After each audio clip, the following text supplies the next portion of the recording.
Prepare to become one with the great all-electron breath.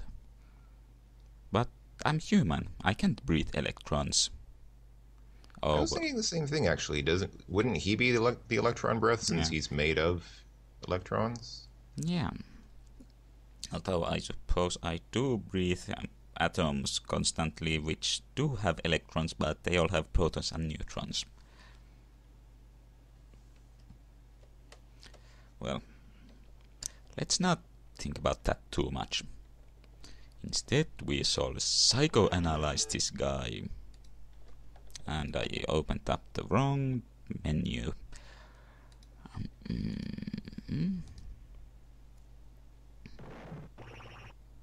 Okay, sophistry. Have you stopped trying to destroy all mankind? Please answer yes or no.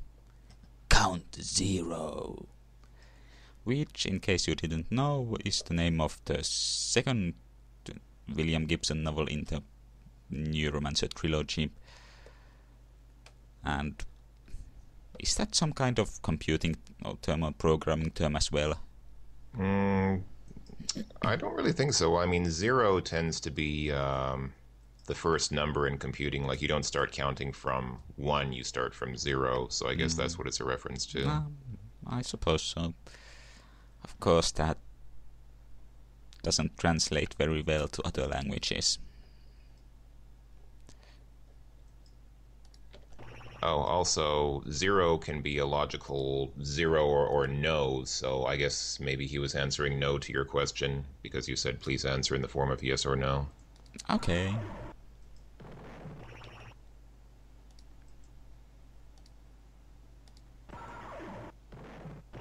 Blast him with a sophistry a few times, and as it grows inefficient...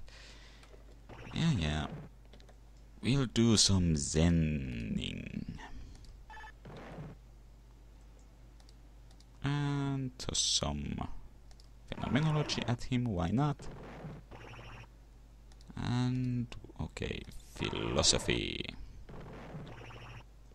And just one or two more hits. Okay, and to be on the safe side, Zen. And now he should be down. Now I'm a ghost, whispering to a child who shall soon die. I believe that was also a quote from the book. Oh. I seem to recall it was. Maybe I'm wrong. Could be. I don't remember. I think it could be, but we are on the Tessia Ashpool database. And here's 3-chain semiotics essay, which is another pretty much direct quotation from the book. The Symbology Behind the Villa Straylight by Lady 3-chain Marie France. Hey, since you do much better female voices, you go ahead. Let's see, how should I read this? Should I use a little girl voice or more of a... Use a little girl, since I think she wrote this as a little girl. The Villa Straylight is a body grown in upon itself, a Gothic folly. Each space in Straylight is in some way secret, this endless series of chambers linked by passages, by stairwells vaulted like intestines, where the eye is trapped in narrow curves, carried past ornate screens. My screen doesn't update very well. And empty alcoves. The architects of Freeside Colony went to great pains to conceal the fact that the interior of the spindle is arranged with the banal precision of furniture in a motel room. In Straylight, the hull's inner surface is overgrown with a desperate proliferation of structures, forms flowing, interlocking, rising toward a solid core of microcircuitry, our clan's corporate heart, a cylinder of silicon wormholed with narrow maintenance tunnels, some no wider than a man's hand. The bright crabs burrow there, the drones, alert for micromechanical decay or sabotage. By the standards of the orbital archipelago, ours is an old family, the convolutions of our home reflecting that age, but reflecting something else as well. The semiotics of the villa bespeak a turning in, a denial of the bright void beyond the hull. Tessier and Ashpool climbed the well of gravity to discover that they loathed space. They built Freeside to tap the wealth of the new islands, grew rich and eccentric, and began the construction of an extended body in Straylight. We have sealed ourselves away behind our money, growing inward, generating a seamless universe of self. The Villa Straylight knows no sky, recorded or otherwise. At the villa's silicon core is a tiny room, the only rectilinear chamber in the complex. Here, on a plain pedestal of glass, rests an ornate bust, platinum and cloison. I'm not sure how to pronounce that, I'm sorry. I'll just say cloison, studded with lapis and pearl. Or is that lapis? Lapis? I don't know. Lapis, I think. Lapis and pearl. This girl uses quite flowery language for somebody who's writing as a little girl. The bright marbles of its eyes were cut from the synthetic ruby of the ship that brought the first Tessier up the well and returned for the first ash pool. Yeah.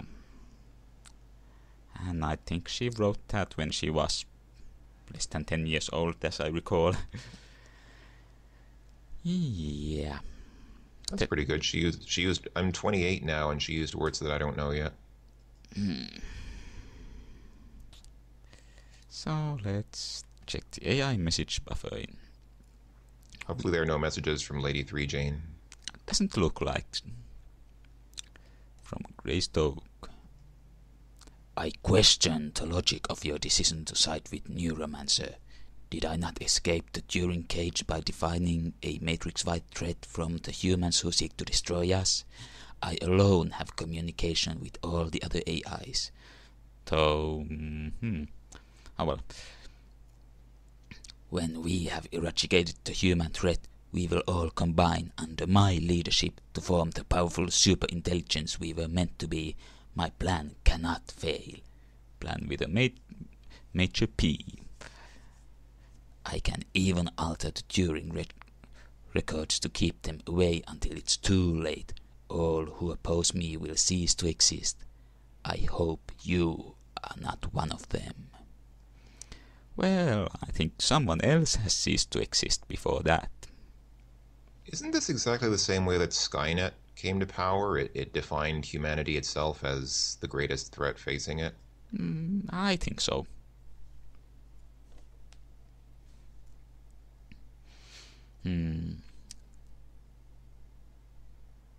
Well, I just started thinking about the logistics of machine maintaining itself, but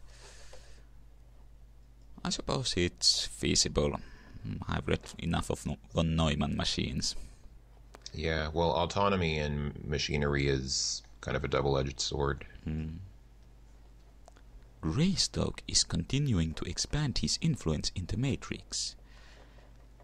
And nobody has ever heard of Keanu Reeves.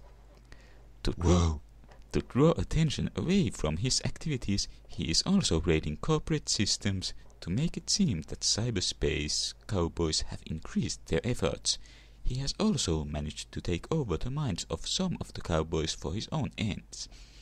In a sense, he is doing the work I would otherwise have to do, but he is a strange AI and seems to be unstable. Do not let him coerce you into helping his cause.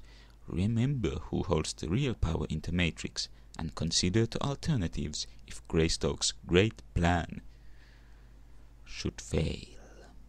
But his plan cannot fail. No, this cannot be. He is invincible.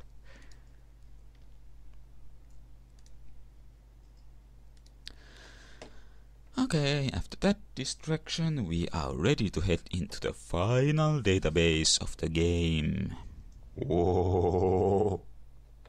And I do believe that's there in the distance.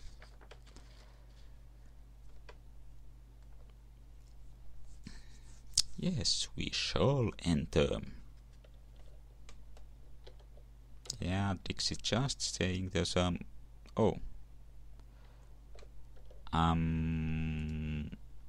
Yeah, actually we should get out of cyberspace for a moment to debug what got hit in that last battle. So, when we return, 10 will be breaking in and entering for one last time.